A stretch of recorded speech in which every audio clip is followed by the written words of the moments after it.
Hi guys, I'm the British WW2 Man, and today I've got another unboxing video for you. Now, I just want to say sorry for not uploading for literally ages. I've been meaning to, but like I've said previously, I've not been well, so it's meant that I've not been able to get around to uploading. So, with that said, I got an update from Stoneleigh. So, first off, I got this, which is an FN model 1924 Mauser bayonet. So yeah, FN was contracted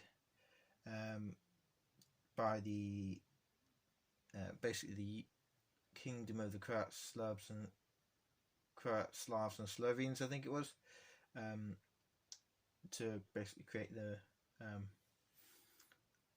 basically a Mauser style rifle, and they did that, and FN basically continued to produce it after they had sold all the tooling to basically the Yugoslavians, which was the Kingdom of the Croats, Slavs, Slovenes, etc. So yeah, these I believe they weren't.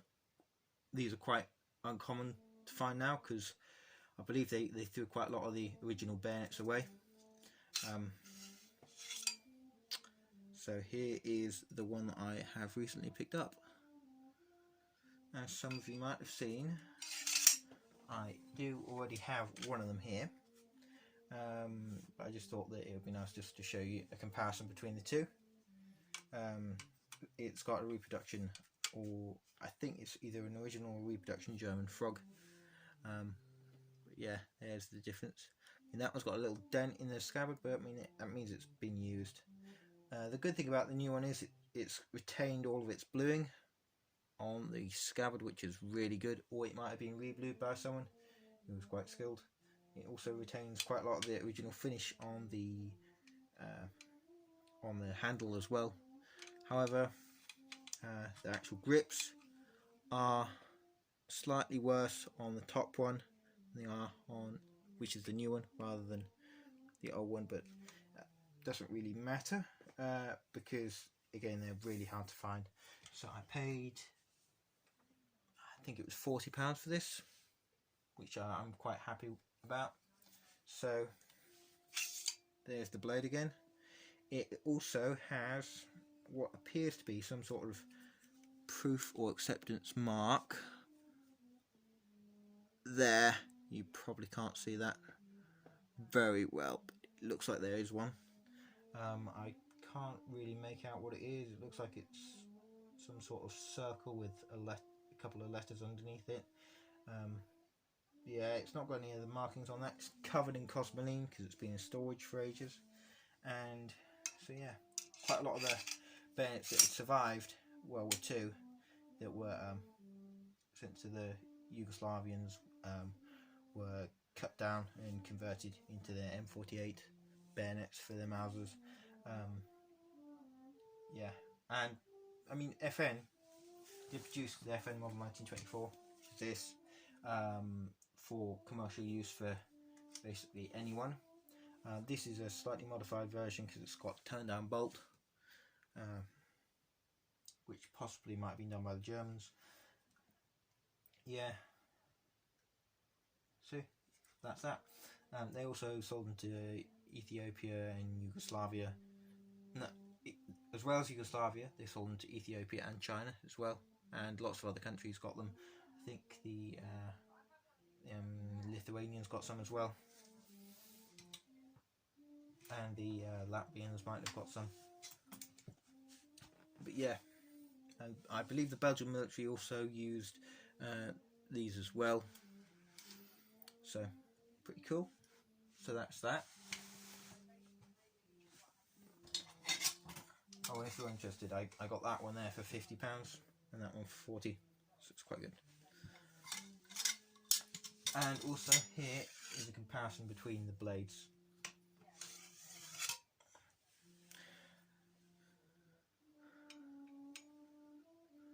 So this one here was the old one. This one was the new one that I've just got. can tell this has got a little bit of blood rust on, which is quite interesting. You might be able to see down the blade. It's been cleaned quite well though. And this one just looks like it's hardly ever been used. Well, this has probably hardly ever been used as well, because there's only a few dinks in the blade. So anyway, enough of that. So that is quite cool. There was a person who was near this stall that I got this bayonet from, that had a whole load of other really cool bayonets, but I couldn't find them again because Stoneleigh Militaria is just so huge. Anyway, so before I got those, I also got these which are two bayonet scabbards. This is for a BZ-24, and this one is for a Mauser K98K. However, it's missing the end sort of round part. However, the reason why I got these is because they are Israeli marked, and I just thought that was quite interesting. So you'll be able to see the Hebrew writing on the top of the one on the right, and on the metal parts that attach to the frog, you might be able to see the Star of David on both of them, which I just bought them because they're quite interesting. And I mean, if I wanted to, I could probably use them for World War II reenacting. I might paint them up. This one, I believe, possibly might be missing its internal spring, or it might be half there but stuck inside. Still, I paid, I think, £25 for both of those. I'm not really going to complain about that. Yeah, I was going to buy a Mauser K98K bayonet, but it was missing the grips. I couldn't find it, so that would have gone in there. And I also saw an M95 Mannlicher bayonet. I think it was for the carbine. I would have put that in this one, but there again, I didn't, because I couldn't find the stall. So finally, there is this, which is a World War II German gas mask canister. This is the early one, sort of, but I think these were produced around about 1936. Slightly bent here, which means that it won't properly close, but I can easily fix that. It's due to this part sort of bending. You can see it's warped, and also it's a little bit ragged here, but so what I got for I think I actually managed to get it for 20 quid, which is very good, because it was originally priced up as at £40.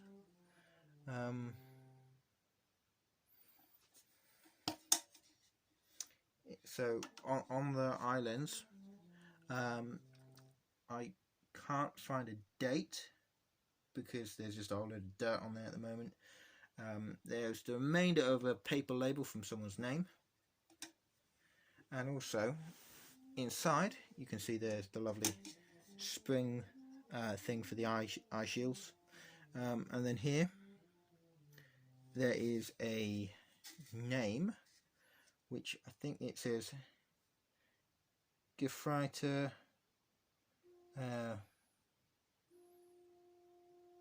Volgelassen. I think that's what it says, which is quite interesting. In the inside it's missing its, or it might not have had, in fact I'm pretty sure it wouldn't have had the aluminium insert sleeve. You can't see because the light isn't good enough, but yeah, you might be able to see there. Yeah, anyway, but on the bottom it's not got the D, which means it's not watertight, so I don't think it would have had the aluminium sort of sleeve inside there anyway. So that's pretty cool. I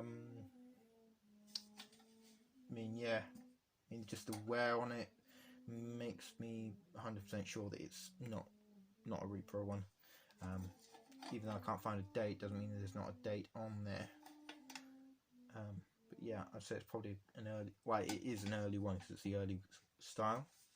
So here we have a comparison between my 1945 dated one. This is the M38 gas mask case. So you can see this, there's, if we put them like that, you can see the height difference. That was one of the changes. So if we close it up properly, yeah, there's the height difference, and that's partly due to that was for the M30 gas mask, and then that was for the M38 gas mask. So yeah, and the M30 was made out of sort of a canvas material, and the M38 was more of a rubber material. So all of that aside, we have got an unboxing. So I've also had a whole load of other small things that I've just not bothered unboxing because they're just too small. So inside here I've also got my post-war German filter. It's 1950, 55, I think. 1953. I don't really understand the numbers on the bottom. But yeah. Oh no, 1951. 51. Oh. So here is sort of, I believe this is it could be a wartime gas mask. I'm not sure. But yeah, I don't really know what to do with it because the rubber's just starting to melt, which is a bit of a shame. Yeah, I just want to double check the inside, because inside this part there's usually some markings, like there's a serial number there. Anyway, off that. I know you're all screaming at me, just get on with it, so here is the unboxing.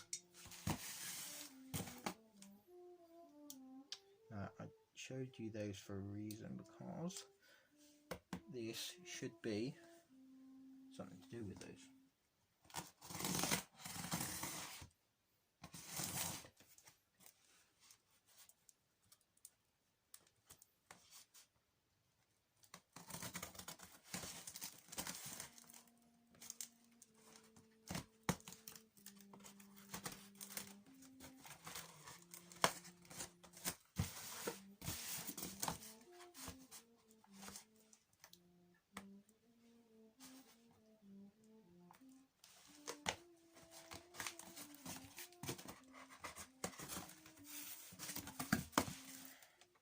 So this is from Stoneleigh Militaria. Love those guys. They had they were at Stoneleigh as well. They were pretty good. Had a pretty good stall there. However, I just didn't really find anything on their stall that I was wanting to get. So.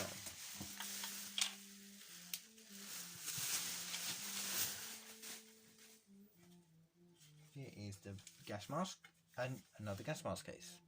So it's in quite good condition. It's interesting that it's been looks like it's been repainted, but the bottom's a different colour. It's got the D, which means it's sealed. It's also got what appears to be the very late war strap, which basically used this sort of hook to attach it onto the belt, and it uses sort of very sort of substandard materials, and you can see that it's sewn on rather than having a stud, so it saves on material. And then you can see the same thing on the sort of pull strap. So this, I believe, should be probably 44, 45 date on the canister.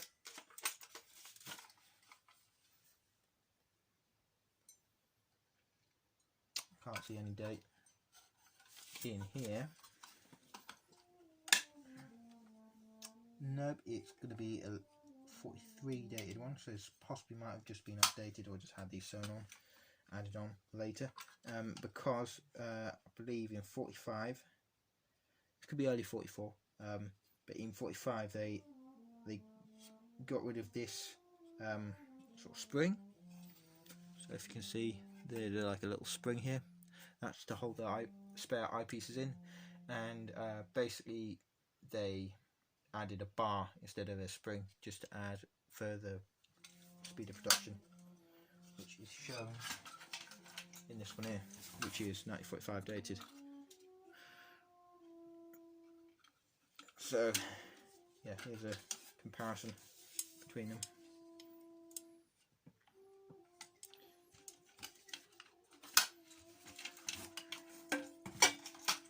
So that's that. Yeah, there's going to be a date under there somewhere. Anyway, the most interesting thing about this is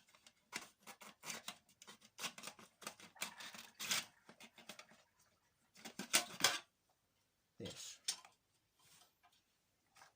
which is gas mask or the respirator. So this, I believe, it should be a late war one. Well, it is a late war one. It's the I believe it's the M38 gas mask. It's got these sort of tannish colour straps, and that's basically, I believe that was done for like economy again. Yeah, it's got, I believe this actually looks Africa core because of the, you can see the tints on the eye shields. So you know that it's tinted for use in sort of tropical conditions. I believe they're just held on by an extra sort of thing that goes over the eyepiece. It's also been painted dunkelgelb. It says, interesting thing is, it says BMW there. It says 44 with like a star under it. But yeah, of course it wouldn't have been for the Africa Corps, because the Africa Corps left Tunisia in 43. So maybe it was made up of stock pieces and then sent. It probably was sent to the Italian front, which is probably why it's got these eyepieces. All the eyepieces could have been added on later by a collector. But you can also see there's original dark blue paint under there, which makes me think it was possibly originally for a Luftwaffe troop, a Luftwaffe sort of issued piece of equipment. I'm just going to look around here quite quickly, because that is usually where the they have some sort of marking. There's a marking. They sometimes have little stamps as well, like rubber stamps. There's a maker mark, another maker mark. It says BWZ there.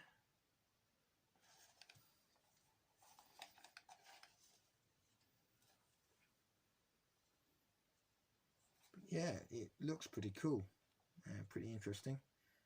Nice piece of kit.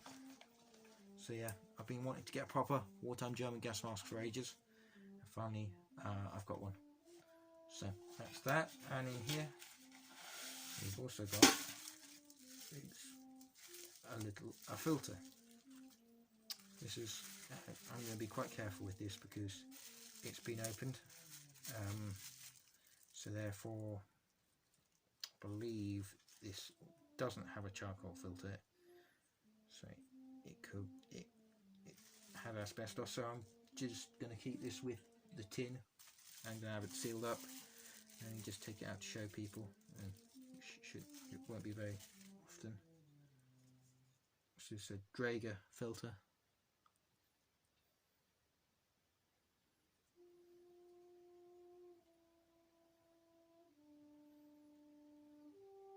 So it's got the significant part, probably at least like 70% of the label.